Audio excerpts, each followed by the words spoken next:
ঢাকা দক্ষিণের মেয়র হিসেবে ইশরাক হোসেনের শপথে বাধা নেই, হাইকোর্টের রায় স্থগিত চেয়ে রিট খারিজ, আপিলের ঘোষণা রিটকারীর। আইনি প্রক্রিয়ায় ইশরাক সাহেবকে মেয়র হিসাবে শপথ নিতে এই সংশ্লিষ্ট মন্ত্রণালয়ের আর কোনো বাধা থাকলো না। 26 তারিখের মধ্যে শপথ দিতে হবে। শপথ যদি না দেওয়া হয় সেটা আদালত অবমাননা হবে। উচ্চতর আদালতে যাব, মহামান্য আপিল বিভাগে আমরা আপিল ফাইল করব।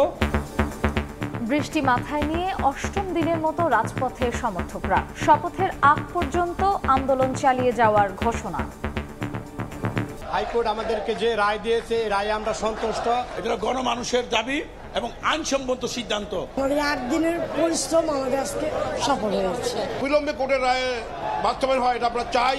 আসিফ মাহমুদ, তথ্য উপদেষ্টা মাহফুজ নিরপেক্ষতা হারিয়েছেন, এই জন্য তাদেরকে অবিলম্বে পদত্যাগ করতে হবে। এবারে অন্যান্য শীর্ষ সংবাদ। সাম্য হত্যার বিচার ও নিরাপদ ক্যাম্পাসের দাবিতে শাহবাগ থেকে ইন্টারকন্টিনেন্টাল মোড়ে ছাত্র দলের অবস্থান, সব আসামি গ্রেফতার ও ঢাবি উপাচার্যের পদত্যাগ চান নেতারা। বিএনপির সঙ্গে অপ্রাসঙ্গিকভাবে সংঘাত করতে চাচ্ছেন ক্ষমতাসীনরা, অভিযোগ রেজভের।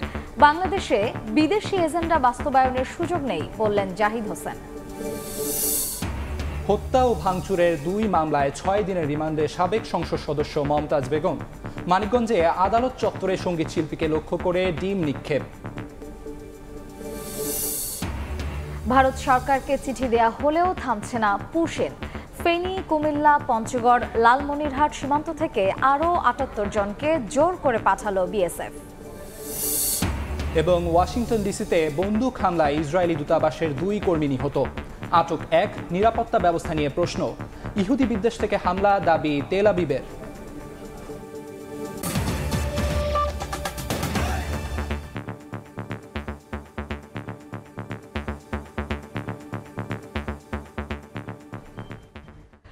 ইশরাকের মেয়র ইস্যুতে গেল 1 সপ্তাহ ধরে রাজনৈতিক অঙ্গনে চরম উত্তেজনা।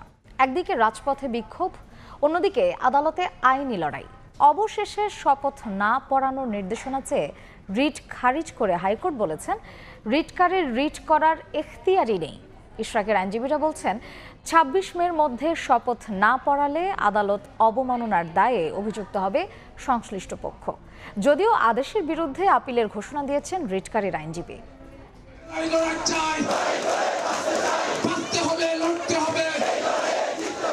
গত কয়েকদিন ধরে টান টান উত্তেজনা আর নাটকীয়তা।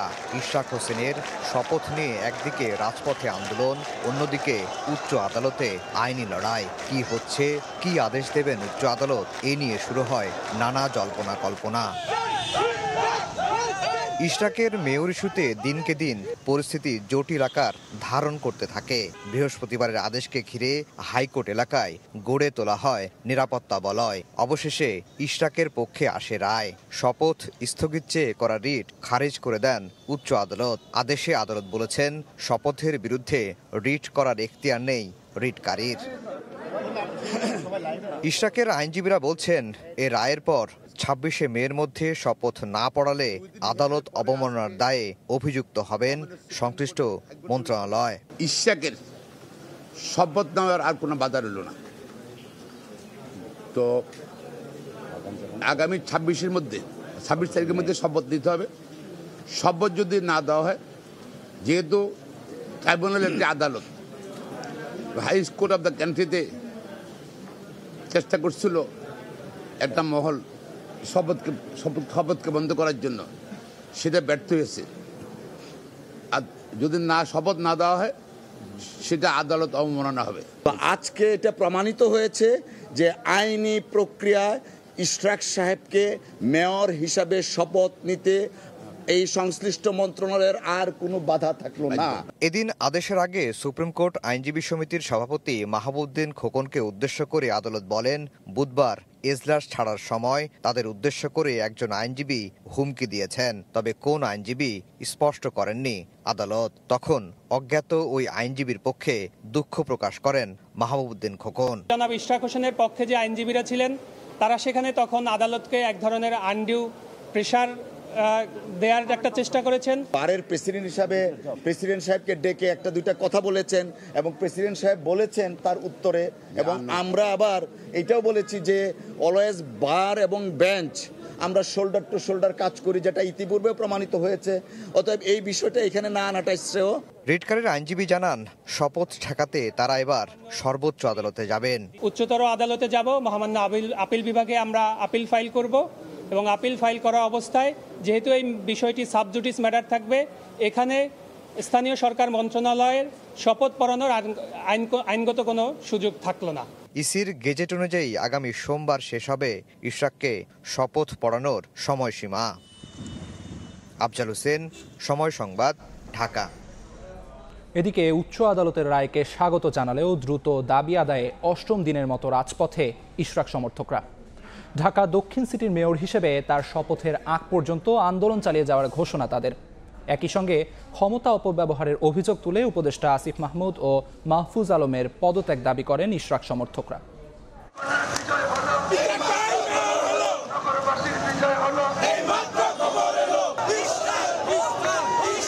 আনন্দ মিছিল আর স্লোগানে মুখর রাজধানীর কাকরাইল মোড়।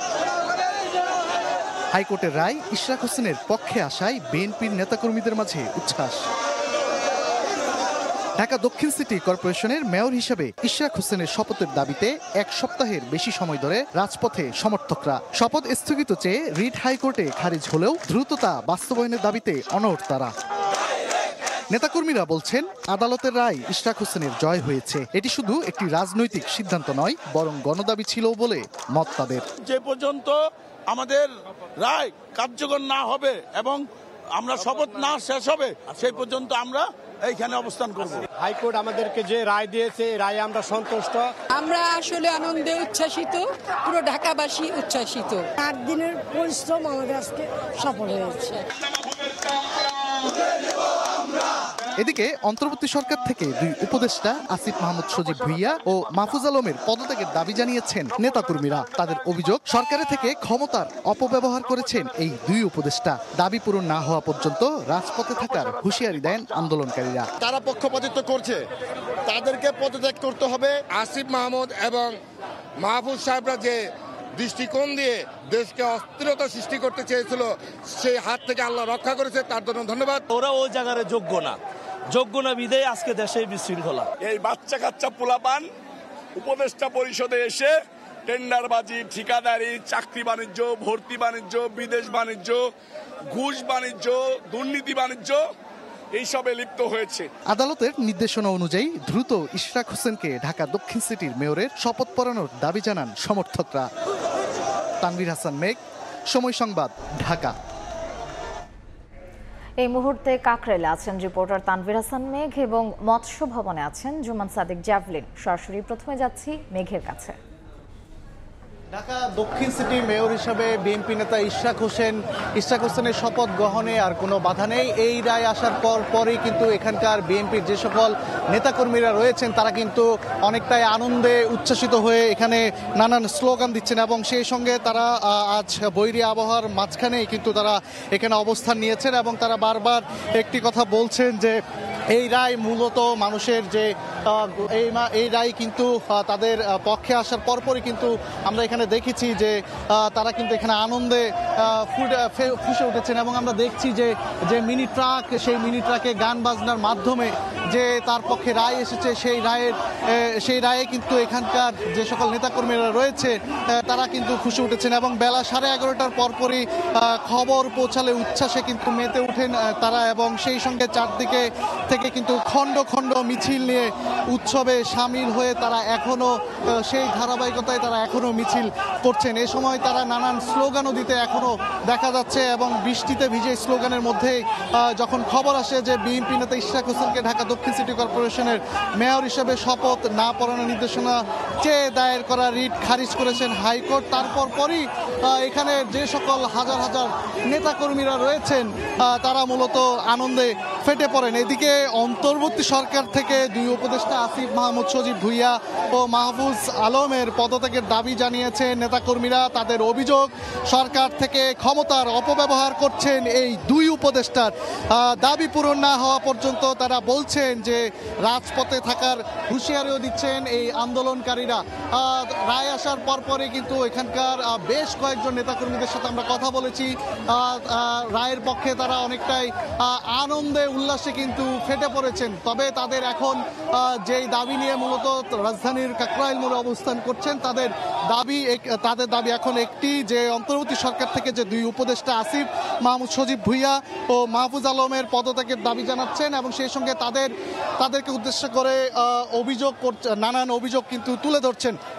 তারা বলছেন যে এই যতক্ষণ পর্যন্ত এই দুই উপদেষ্টার পদত্যাগ হবে না ততক্ষণ পর্যন্ত তারা এই কাকরাইলের যে রাজধানীর যে কাকরাইল মোড় রয়েছে, তারা এই কাকরাইল মোড় এখান থেকে তারা এক চুলো নড়বেন না। এবং তারা বলছেন যে বারবার যে সরকারের পক্ষ থেকে এই 8 দিন ধরে এই রায়কে কেন্দ্র করে নানান ধরনের তালবাহানা করেছে এবং সেই সঙ্গে তারা বলছে যে যতক্ষণ পর্যন্ত এই দুই উপদেষ্টার পদত্যাগ করবে না ততক্ষণ পর্যন্ত তাদের স্পষ্ট বার্তা এই যে রাজধানীর যে কাকরাইল মোড় রয়েছে, এই কাকরাইল মোড় তারা কোনোভাবেই ছেড়ে যাবেন না। এই মুহূর্তে আমরা একটু মৎস্য ভবন যেতে চাই, সেখানে আমার আরেক সহকর্মী রয়েছেন জ্যাভলিন, তার কাছ থেকে সেখানকার খবর একটু জানতে চাই। এই মুহূর্তে আমি আছি মৎস্য ভবনে। এই পয়েন্টটির কথা যদি আপনাকে জানাই, আমরা সকাল থেকে এখানে আছি এবং দেখছি যে বিএনপি সহ এর অঙ্গ সংগঠন যেগুলো রয়েছে তার নেতাকর্মীরা সহ ঢাকার বেশ কিছু সাধারণ মানুষ যারা বিএনপির সমর্থক তারা কিন্তু এখানে অবস্থান করছেন। এবং সকাল 11:30টায় যে রায়টি শুনানি হয়েছে উচ্চ আদালতের যেই খারিজ করে দেওয়া হয়েছে যে রিটটি, তার প্রেক্ষিতে কিন্তু তারা এখানে আনন্দ উল্লাস করেছেন। তবে একই সঙ্গে তারা সেই শঙ্কার কথাটিও স্পষ্ট করেছেন যে তারা রাজপথ এখনই ছাড়ছেন না, কেননা শপথ গ্রহণ যতক্ষণ না পর্যন্ত করানো হচ্ছে ইশরাক হোসেনকে ততক্ষণ পর্যন্ত তারা রাজপথে থাকবেন। একই সঙ্গে তাদের আরও একটি দাবির কথা তারা জানিয়েছেন স্পষ্টভাবে, যেটি গতকালকে কাকরাইল মোড়ে ইশরাক হোসেন জানিয়েছিলেন যে স্বরাষ্ট্র উপদেষ্টা এবং মাহফুজ এই দুজন উপদেষ্টার পদত্যাগের কথা তারা বলেছিলেন, কেননা তারা মনে করছেন যে এই দুজন এখন কিন্তু তাদের যে গ্রহণযোগ্যতা বা নিরপেক্ষতার কথা সেটি তারা হারিয়েছে। এমন শঙ্কা প্রকাশ করে তারা কিন্তু এই দুই উপদেষ্টার, বিশেষত স্থানীয় সরকার মন্ত্রণালয়ের যিনি উপদেষ্টা রয়েছেন আসিফ মাহমুদ সজীব ভুইয়া, তার পদত্যাগ কিন্তু তারা দাবি করছেন এবং তাকে নিয়ে কিন্তু বিভিন্ন স্লোগান আমরা দেখছি এই রায়ের পর থেকেই এখানে অনুষ্ঠিত হচ্ছে। একই সঙ্গে এখানে যারা বিএনপির নেতাকর্মী রয়েছেন বিভিন্ন তৃণমূল পর্যায়ের, তারা যেটি বলছেন যে এটি একটি নির্বাচনের পরিপ্রেক্ষিতে হলেও মূলত এখানে মেয়র পদটি মুখ্য নয়। এই যে উপদেষ্টা পরিষদ যাদের মধ্যে জুলাইয়ের যোদ্ধারাও ছিলেন, তাদের জুলাইয়ের যে কর্মকাণ্ড বা আন্দোলনের সময়, বৈষম্য বিরোধী আন্দোলনের সময় তাদের যে কার্যক্রম, তাদের যে ভূমিকা, সেটির প্রশংসা করলেও এই উপদেষ্টা পরিষদে স্থান পাওয়ার পরে তাদের যেই ব্যর্থতার দায়, সেই ব্যর্থতা তাদেরকে মেনে নিতে হবে। এবং তারাও চাচ্ছেন আসলে এই যে রাজপথে তারা যে আছেন এতে করে কিছুটা জনভোগান্তি যদিও হচ্ছে, তারা সেটা স্বীকার করছেন, তবে তারাও চান এটির আসলে একটি সুষ্ঠু সুরাহা হোক। এবং এই আদালতের যেই রায়টি তারা কিন্তু সেটিকে সাধুবাদ জানিয়েছেন এবং তারা বলছেন এটি আইনের শাসন প্রতিষ্ঠিত হওয়ার একটি আলামত হিসেবে তারা দেখছেন এবং তারা বিশ্বাস করতে চান যে এই অব্যাহতভাবে আদালতের যেই আইনের শাসন সেটি চলবে, এটি তারা বলছে। তো এই ছিল এখনো পর্যন্ত মৎস্য ভবন থেকে আমার কাছে সবশেষ খবর। ইশরাক হোসেনের শপথ গ্রহণ ইস্যুতে কর্মী সমর্থকদের সড়কে অবস্থানের সবশেষ জানতে সরাসরি ছিলাম কাকরাইল এবং মৎস্য ভবন এলাকায়। ঢাকা বিশ্ববিদ্যালয়ের শিক্ষার্থী সাম্য হত্যার বিচার দাবিতে শাহবাগ থেকে হোটেল ইন্টারকন্টিনেন্টাল মোড় পর্যন্ত অবরোধ করে বিক্ষোভ করছেন ছাত্র দলের নেতাকর্মীরা। সকাল 10টা থেকে শুরু হওয়া অবরোধ কর্মসূচি চলবে বিকেল 5টা পর্যন্ত। প্রশাসন খুনিদের বিচারের আওতায় আনতে না পারায় ক্ষোভ প্রকাশ করে নেতারা ক্যাম্পাসে নিরাপত্তা নিশ্চিতের দাবি জানান। এ সময় উপাচার্য ও প্রক্টরের পদত্যাগও দাবি করেন তারা।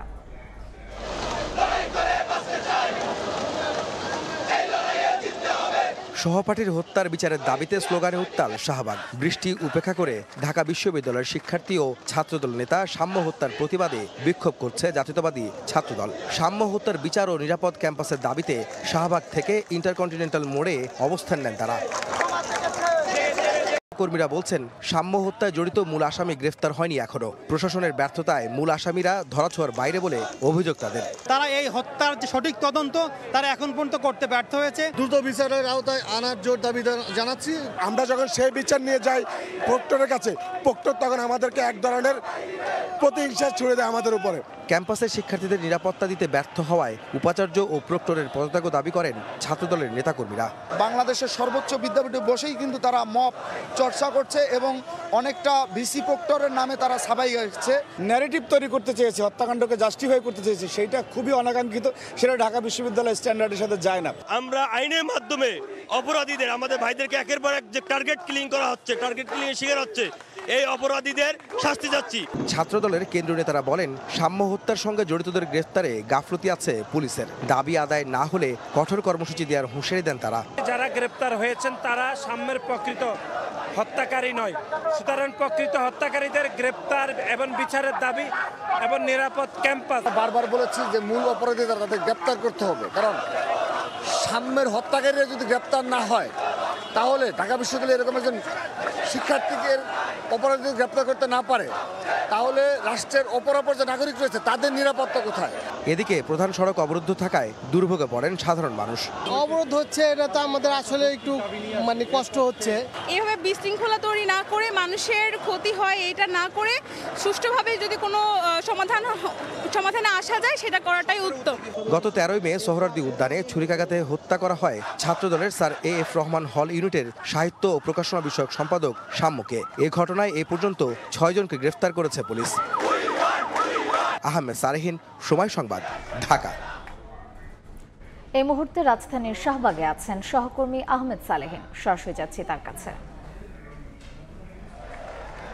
ঢাকা বিশ্ববিদ্যালয়ের শিক্ষার্থী ও ছাত্রদল নেতা শাহরিয়ার আলম সাম্য হত্যার প্রতিবাদে আজও চলছে ছাত্রদলের ব্লকেট কর্মসূচি, যেটি শাহবাগ এবং ইন্টারকন্টিনেন্টাল হোটেলের সামনে রাস্তা অবরোধ করে সেই কর্মসূচি পালন করছে ছাত্রদল এবং ছাত্রদলের বিভিন্ন ইউনিটের নেতাকর্মীরা কিন্তু জড়ো হয়ে রাস্তা অবরোধ করে তারা এই বিক্ষোভ প্রদর্শন করছেন। তারা বলছেন যে সাম্য হত্যার প্রতিবাদে তারা এই অবস্থান নিয়েছেন এবং যতক্ষণ না পর্যন্ত সাম্য হত্যাকারী যারা রয়েছে, যারা মূল আসামি, তাদেরকে গ্রেপ্তার করা না হবে ততক্ষণ পর্যন্ত তারা আন্দোলন চালিয়ে যাবেন। এবং আজকে তারা কিন্তু 9ম দিনের মতো আন্দোলন চালাচ্ছেন। অর্থাৎ গত 13 মে সাম্য হত্যার পর থেকে কিন্তু আন্দোলনের নামে ছাত্রদল, এবং তারই প্রেক্ষিতে আজও এই কর্মসূচি চলছে। যদিও আজকে তৃতীয় দিনের মতো ব্লকেট কর্মসূচি পালন করছে ছাত্রদলের নেতাকর্মীরা। এখন বেলা 2টা প্রায় 2:15 বাজে। সকাল 10টায় এই কর্মসূচি শুরু হয়। প্রচণ্ড বৃষ্টির মধ্যেও কিন্তু তারা রাস্তায় অবস্থান নেন এবং আজ বিকাল 5টা পর্যন্ত এই কর্মসূচি অব্যাহত রাখার ঘোষণা তারা দিয়েছেন।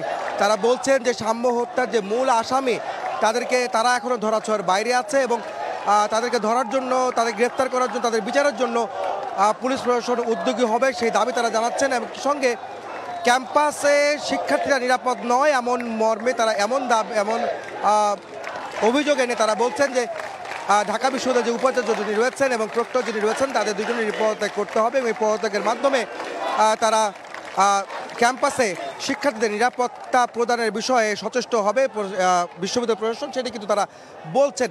এবং সেই সঙ্গে আমরা দেখতে পাচ্ছি যে এখন পর্যন্ত হোটেল ইন্টারকন্টিনেন্টালের সামনে নেতাকর্মীরা অবস্থান নিচ্ছেন, যেখানে ছাত্রদলের সাধারণ সম্পাদক নাসির তিনি কিন্তু এখানে অবস্থান করছেন এবং শাহবাগের আরেকটি অংশ যারা শাহবাগের মোড়ে অবস্থান নিয়ে তারা বিক্ষোভ প্রদর্শন করছেন, যেখানে রয়েছেন ছাত্রদলের সভাপতি রাকিব, সেখানে নেতৃত্ব দিচ্ছেন সেই আন্দোলনের। অর্থাৎ আমরা যদি বলে রাখতে চাই যে এই পুরো এলাকাটা কিন্তু অবরুদ্ধ অবস্থায় রয়েছে, শাহবাগ, ইন্টারকন্টিনেন্টাল এবং বাংলা মোটর এলাকা, এবং এই এলাকাতে আসলে যানবাহন চলাচল কিন্তু বন্ধ রয়েছে এবং মানুষও কিন্তু কিছুটা দুর্ভোগে পড়েছে। তবে তাদের মধ্যে কিছু মিশ্র প্রতিক্রিয়া ছিল। তারা বলছেন যে শিক্ষার্থী হত্যা বা নিহত হওয়ার ঘটনা সেটি কিন্তু কারোই কাম্য নয়। নিরাপত্তা দেওয়ার বিষয়ে সরকার সচেষ্ট হবে শিক্ষার্থীদের বিষয়ে, এবং জননিরাপত্তার খাতিরে পুলিশ প্রশাসন এবং সরকার সবাই উদ্যোগী হবেন সেটি তারা যেমন বলছেন। একই সঙ্গে বলছেন দুর্ভোগ কমিয়ে এই আন্দোলন যেন দ্রুত শান্তিপূর্ণভাবে সমাধান হয়, সেদিকে কিন্তু নেতাকর্মীরা, সাধারণ মানুষ কিন্তু সেই কথা কিন্তু তারা বলছিলেন। তো এখন পর্যন্ত সকাল 10টা থেকে শুরু হওয়া ছাত্রদলের যে আন্দোলন, যে ব্লকেট কর্মসূচি সেটি চলছে, সেটি বিকাল 5টা পর্যন্ত আজকে চলবে এবং পরবর্তীতে হয়তো 5টার সময় আরও নতুন কোনো কর্মসূচি তারা ঘোষণা করবে বলে আমরা জানতে পেরেছি। এবং তারা বলছেন যে এই দাবি আদায় না হলে তারা কঠোর কর্মসূচির দিকেই যাবেন। তো এই ছিল আমার কাছে শাহবাগ এবং হোটেল ইন্টারকন্টিনেন্টালের সামনে ঢাকা বিশ্ববিদ্যালয়ের শিক্ষার্থী সাম্য হত্যার প্রতিবাদে ছাত্রদলের যে ব্লকেট কর্মসূচি চলছে তার সব শেষ খবর। সাম্য হত্যার বিচার দাবিতে ছাত্র দলের কর্মসূচির সবশেষ জানতে সরাসরি ছিলাম হোটেল ইন্টারকন্টিনেন্টালের সামনে। বিএনপির জ্যেষ্ঠ যুগ্ম মহাসচিব রুহুল কবির রিজভী অভিযোগ করেছেন, তাদের সঙ্গে ক্ষমতাসীনরা অপ্রাসঙ্গিকভাবে সংঘাত করতে চাইছে। সকালে নয়াপল্টনে দলের কেন্দ্রীয় কার্যালয়ে সংবাদ সম্মেলন থেকে জাতীয় নিরাপত্তা উপদেষ্টার পদত্যাগও দাবি করেন রিজভী। এদিকে দিনাজপুরে দলটির স্থায়ী কমিটির সদস্য জাহিদ হোসেন বলেছেন, ক্ষমতায় থেকে অন্তর্বর্তী সরকারের বিদেশি এজেন্ডা বাস্তবায়নের সুযোগ নেই। বেশ কয়েকদিন ধরেই দেশে আলোচনার কেন্দ্রবিন্দু করিডোর ইস্যু। এ নিয়ে রাষ্ট্রের বিভিন্ন উচ্চ পর্যায়ের কর্মকর্তারা এক মেরুতে, আর রাজনৈতিক নেতারা ঠিক তার বিপরীতে। আপনাদের অন্তরে অন্য কোনো বিষক্রিয়া। বৃহস্পতিবার সকালে নয়াপল্টনে বিএনপির কেন্দ্রীয় কার্যালয়ে এক সংবাদ সম্মেলনে জাতীয় নিরাপত্তা নিয়ে শঙ্কা প্রকাশ করেন দলের সিনিয়র যুগ্ম মহাসচিব রুহুল কবির রিজভী। এ সময় তিনি অন্তর্বর্তী সরকারের নিরাপত্তা উপদেষ্টার পদত্যাগের দাবি তোলেন। অবিলম্বে তার পদত্যাগ দাবি করছি। সরকারের রাষ্ট্র পরিচালনার সামর্থ্য নিয়ে প্রশ্ন তুলে রিজভী বলেন, রাষ্ট্র নিরাপত্তা নিয়ে পরীক্ষা নিরীক্ষার সুযোগ নেই। নিরাপত্তা উপদেষ্টা উদ্দেশ্যমূলকভাবে করিডোর ইস্যুতে বিভ্রান্তি তৈরি করছেন বলে অভিযোগ তার। এই সরকারের নিরপেক্ষতা এবং সরকারের পরিচালনার সক্ষমতা নিয়ে জনমনে প্রশ্ন সৃষ্টি হয়েছে। খলিলুর রহমানের মতো একজন বিতর্কিত এবং করিডোর চ্যানেল বন্দর বিদেশিদের হাতে তুলে দেওয়ার ষড়যন্ত্রের কুশীলব বলে পরিচিত কি করে জাতীয় নিরাপত্তা উপদেষ্টা হিসাবে নিয়োগ পান? রাষ্ট্র নিয়ে পরীক্ষা নিরীক্ষা করার সুযোগ নেই। ডক্টর খলিলকে অবিলম্বে জাতীয় নিরাপত্তা উপদেষ্টার পদ থেকে সরিয়ে দিয়ে দেশে বিদেশে তার অবস্থান সম্পর্কে সম্পূর্ণ তথ্য দেশের জনগণের সামনে হাজির করতে হবে। এদিকে দিনাজপুরে এক অনুষ্ঠানে বিএনপির স্থায়ী কমিটির সদস্য ডক্টর জাহিদ হোসেন বলেন, ক্ষমতায় থেকে অন্তর্বর্তী সরকারের বিদেশি এজেন্ডা বাস্তবায়নের সুযোগ নেই। অন্তর্বর্তীকালীন সরকার অন্তর্বর্তী সময়ের জন্য এসছে। জনগণের শক্তির উপর আস্থা রাখুন। নিজে কোনো অবস্থাতেই কোনো বিদেশি প্রভুর কাছে আস্থা নিয়ে দেশ পরিচালনা করবেন, এইটি হবে না। দেশের সার্বিক নিরাপত্তা ব্যবস্থা স্থিতিশীল রাখতে জাতীয় নির্বাচনের বিকল্প নেই বলেও মনে করেন বিএনপি নেতারা। দ্রুততার সঙ্গে জনগণকে প্রয়োগ করার সুযোগ দেন। চন্দ্রিমা চৌধুরী, সময় সংবাদ, ঢাকা। আগামী দিনে দুপুরের সময় আরও থাকছে। রাজধানীতে ভারী বর্ষণ, কয়েক ঘন্টায় 33 মিলিমিটার বৃষ্টিতে বিভিন্ন স্থানে জলজট, ভোগান্তি। নাটোরের কালবৈশাখী ঝড়ে দেয়াল ধসে শিশুর মৃত্যু।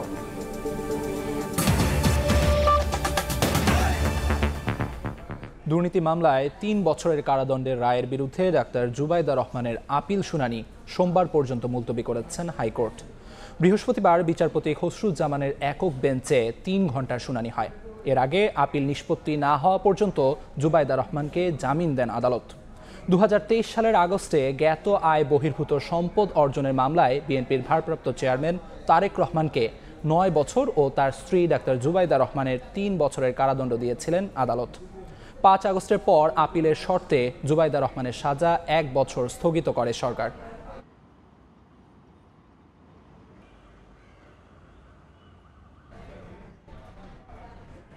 মানিকগঞ্জে হত্যা ও ভাঙচুরের 2 মামলায় সাবেক এমপি মমতাজ বেগমের মোট 6 দিনের রিমান্ড মঞ্জুর করেছেন আদালত। এদিন আদালতে তোলার সময় জনরোষের মুখে পড়েন মমতাজ। বিক্ষুব্ধ জনতা তাকে লক্ষ্য করে ডিম ছুঁড়ে মারেন। পুলিশি পাহারায় বৃহস্পতিবার সকালে মানিকগঞ্জ সিনিয়র দায়রা ও জজ আদালতে তোলা হয় মানিকগঞ্জ 2 আসনের সাবেক এমপি মমতাজ বেগমকে। এ সময় আদালত চত্বরে বিক্ষুব্ধ জনতা মমতাজের ফাঁসির দাবিতে স্লোগান দেন। আদালতে তোলার সময় জনরোষের মুখে পড়েন মমতাজ। তাকে লক্ষ্য করে ডিম নিক্ষেপ করে বিক্ষুব্ধ জনতা। মমতাজের বিরুদ্ধে মানিকগঞ্জে হত্যা ও ভাঙচুরের 2টি আলাদা মামলা রয়েছে। সিংগাইর থানার হত্যা মামলায় এদিন আদালতের কাছে মমতাজের 7 দিনের রিমান্ড চেয়ে আবেদন করেন তদন্তকারী কর্মকর্তা মনিরুল ইসলাম। শুনানি শেষে 4 দিনের রিমান্ড মঞ্জুর করেন আদালত। এছাড়া হরিরামপুর থানায় হওয়া মারধর ও ভাঙচুরের আরেক মামলায় 2 দিনের রিমান্ড দিয়েছেন আদালত। তার নেতৃত্বে হুকুমে পুলিশ সহ আওয়ামী লীগের ক্যাডার বাহিনী গুলি করে আমাদের 4 জনকে হত্যা করেছে। সেই মামলা আজকে তার শুনানি হচ্ছে। সেই শুনানিতে আজকে তার বিরুদ্ধে 4 দিনের রিমান্ড মঞ্জুর করেছে আদালত।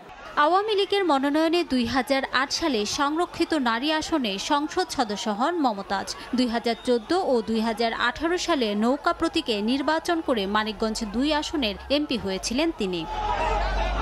সময় সংবাদ, মানিকগঞ্জ। অবৈধভাবে ভবন নির্মাণ কিংবা নকশা বহির্ভূত ভবনের বিরুদ্ধে শক্ত অবস্থানে গেলেও নিজ কর্মকর্তাদের অনিয়মের বিরুদ্ধে অনেকটা নীরব রাজধানী উন্নয়ন কর্তৃপক্ষ রাজুক। টাকার বিনিময়ে বিধিমালা ভেঙে এক জোনের দায়িত্ব থেকে আরেক জোনের আওতায় 7টি ভবনের নকশার অনুমোদন দেওয়ার অভিযোগ উঠেছে অথরাইজড অফিসার শেগুফতা শারমিন আশরাফ সহ কয়েকজন কর্মকর্তার বিরুদ্ধে। অনিয়মের সত্যতা মিলেছে স্বীকার করলেও ব্যবস্থা নেওয়া হবে কিনা প্রশ্নের জবাবে দায় সারা বক্তব্য রাজুক চেয়ারম্যানের। SL মামুনকে সঙ্গে নিয়ে বিস্তারিত রায়দুল ইসলাম শুভ রিপোর্টে।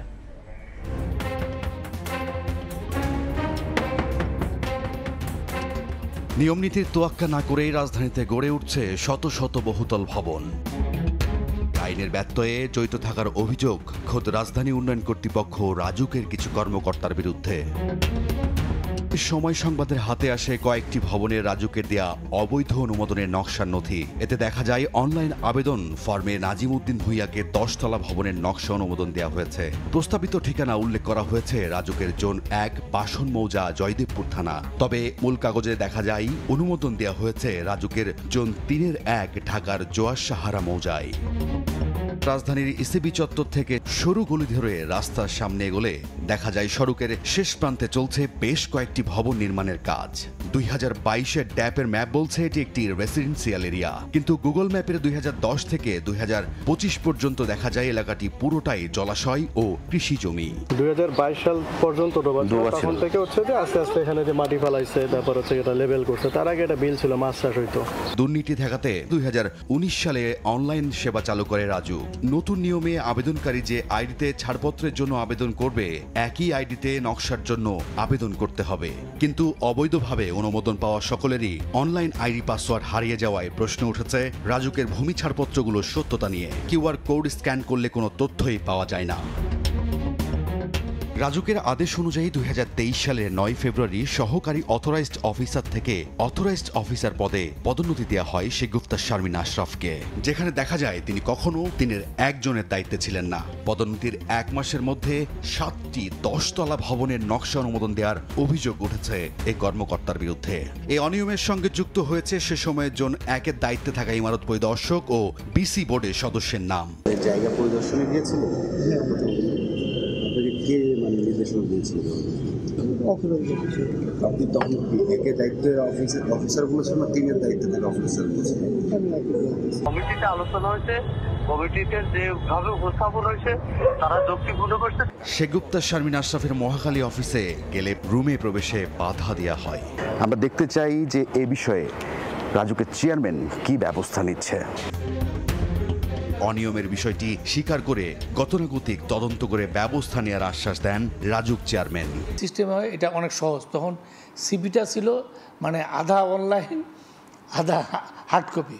এটা একটা তখন মানে কিছু অনিয়ম করারও সুযোগ কিন্তু ছিল সে সময়। তার সেখানে পোস্টিং কোথায় ছিল আর কি ছিল আর ফরেনটা কেন এরকম হলো, এইটা আমি অলরেডি তদন্ত করার নির্দেশ দিয়েছি। একদিকে অনিয়ম করে ভবন নির্মাণের সুযোগ দেওয়া হচ্ছে, অন্যদিকে মোবাইল কোর্টের মাধ্যমে নকশা বহির্ভূত ভবনের অতিরিক্ত অংশ ভেঙে ফেলছে খোদ রাজধানী উন্নয়ন কর্তৃপক্ষ রাজুক।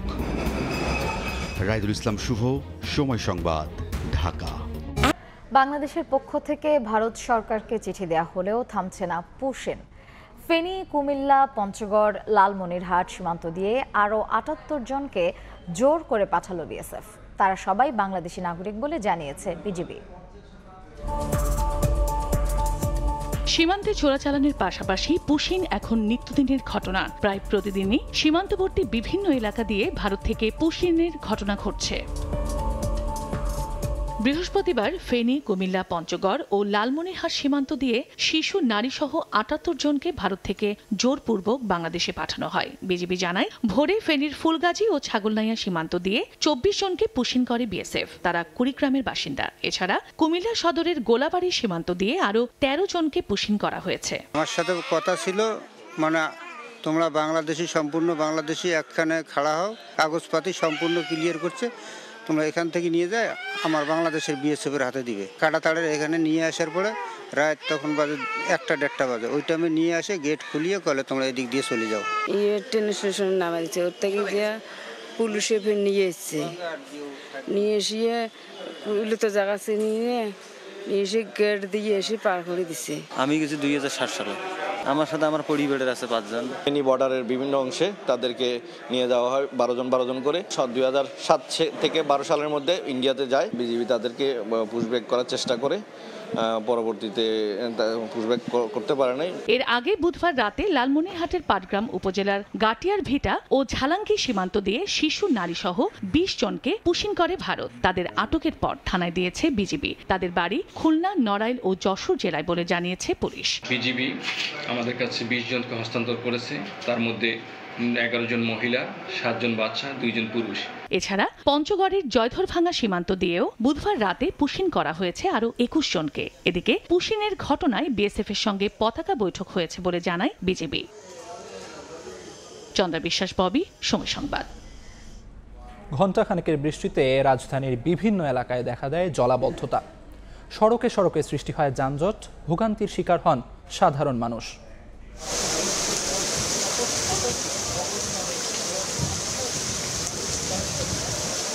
বৃহস্পতিবার সকাল থেকে থেমে থেমে রাজধানীতে ঝরেছে বারিধারা।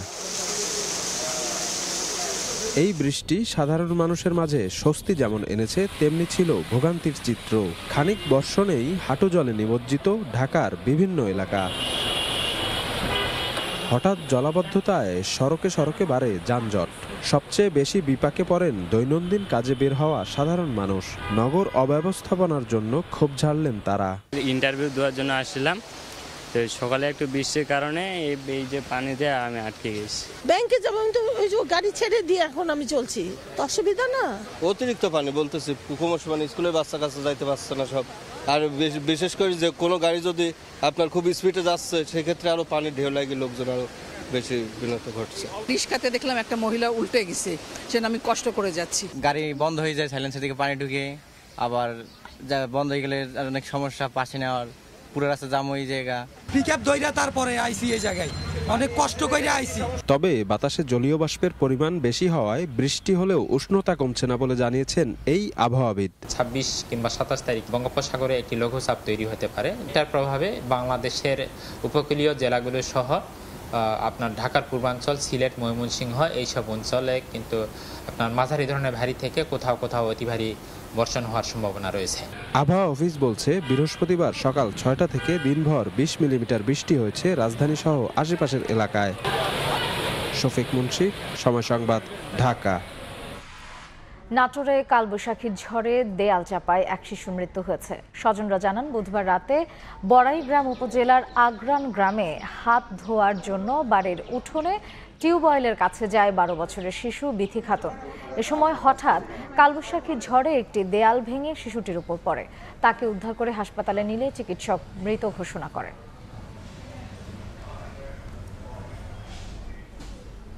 অবিলম্বে নির্বাচনে সুনির্দিষ্ট রোডম্যাপ দেওয়ার দাবি জানিয়েছে গণ অধিকার পরিষদ। একই সঙ্গে মানবিক করিডোরের নামে খাল কেটে কুমির আনা যাবে না বলে হুঁশিয়ারি দিয়েছেন গণ অধিকার পরিষদের সভাপতি নুরুল হক নূর। রাজধানীর পুরানো পল্টনে দলীয় কার্যালয়ে জরুরি সংবাদ সম্মেলনে তিনি এসব কথা বলেন। জুলাইয়ের মধ্য দিয়ে যে জাতীয় ঐক্য তৈরি হয়েছিল তা এই সরকারের কারণে ফাটল ধরেছে। গণ অধিকারের সভাপতি বলেন, জাতীয় নির্বাচনের রোডম্যাপ দেয়া এখন সময়ের দাবি, না হলে সংকট আরও বাড়বে। নির্বাচনী রোডম্যাপের জন্য প্রয়োজনে আবার মাঠে নামার ঘোষণাও দেন তিনি।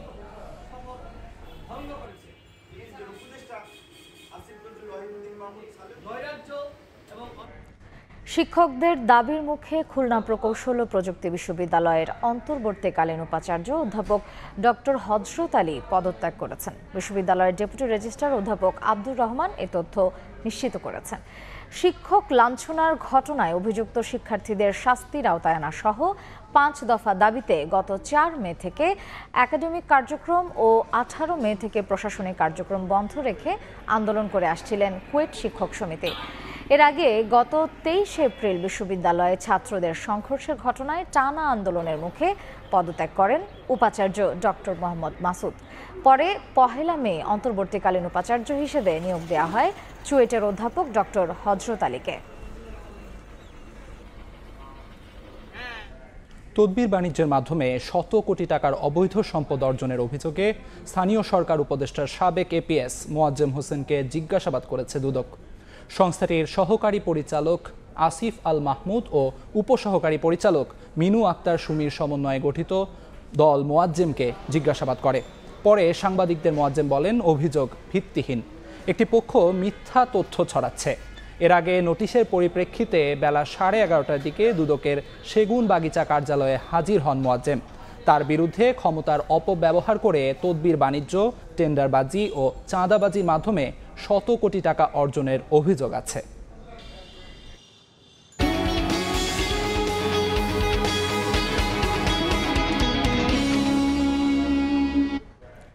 বাজেট ঘাটতি মেটাতে অন্তর্বর্তী সরকার বাড়াচ্ছে না ঋণের বোঝা। চলতি অর্থ বছরের মতোই পরিমাণ থাকছে কম বেশি 2.5 লাখ কোটি টাকা। ব্যবসায়ীরা বলছেন, দেশি নয় বরং ঋণের চাহিদা মেটাতে বিদেশি উৎসের দিকে জোর দেওয়া উচিত। ইয়ানুর শিফাতের প্রতিবেদন।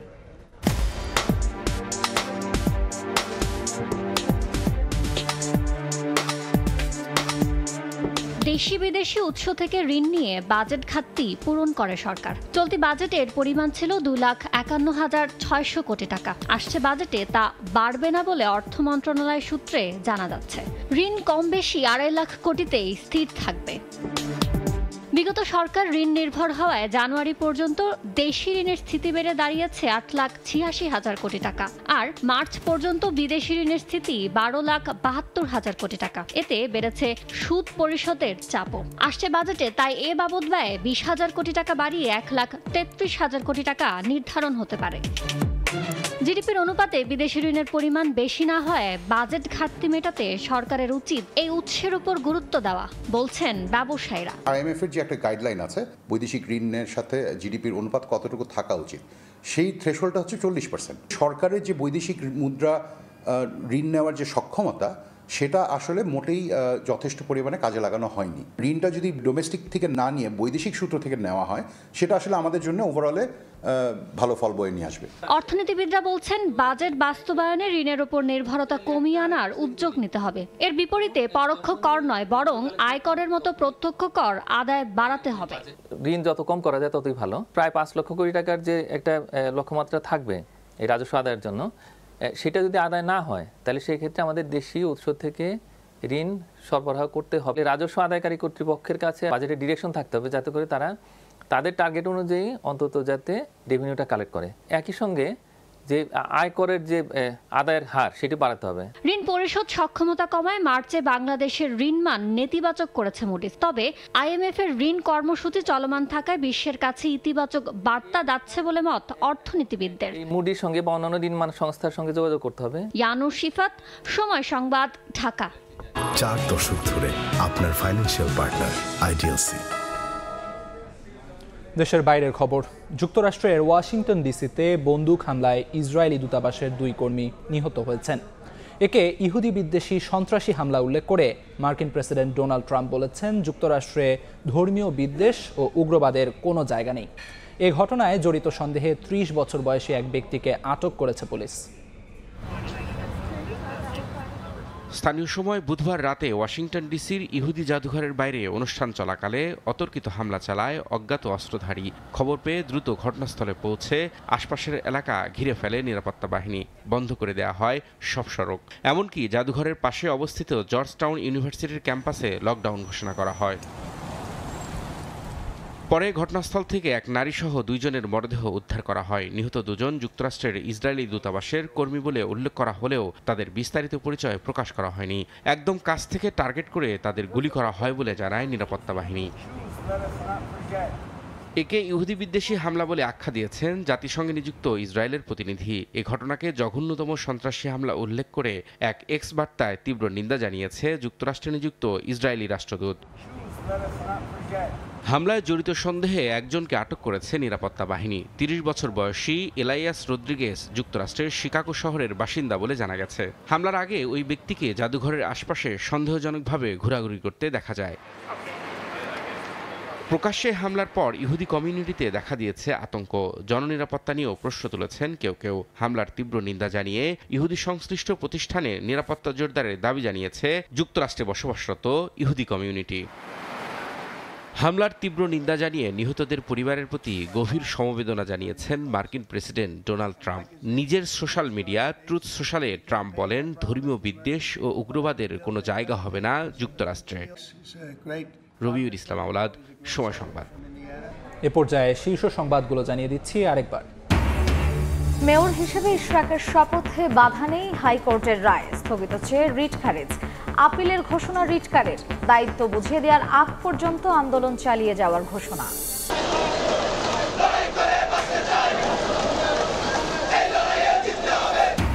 সাম্য হত্যার বিচার ও নিরাপদ ক্যাম্পাসের দাবিতে শাহবাগ থেকে ইন্টারকন্টিনেন্টাল মোড়ে ছাত্র দলের অবস্থান। সব আসামি গ্রেফতারের ও ঢাবি উপাচার্যের পদত্যাগ চান নেতারা। এবং নিরাপত্তা উপদেষ্টার দায়িত্ব নিয়ে প্রশ্ন তুলে খলিলুর রহমানের পদত্যাগ দাবি রিজভির। বাংলাদেশে বিদেশি এজেন্ডা বাস্তবায়নের সুযোগ নেই বললেন জাহিদ হোসেন।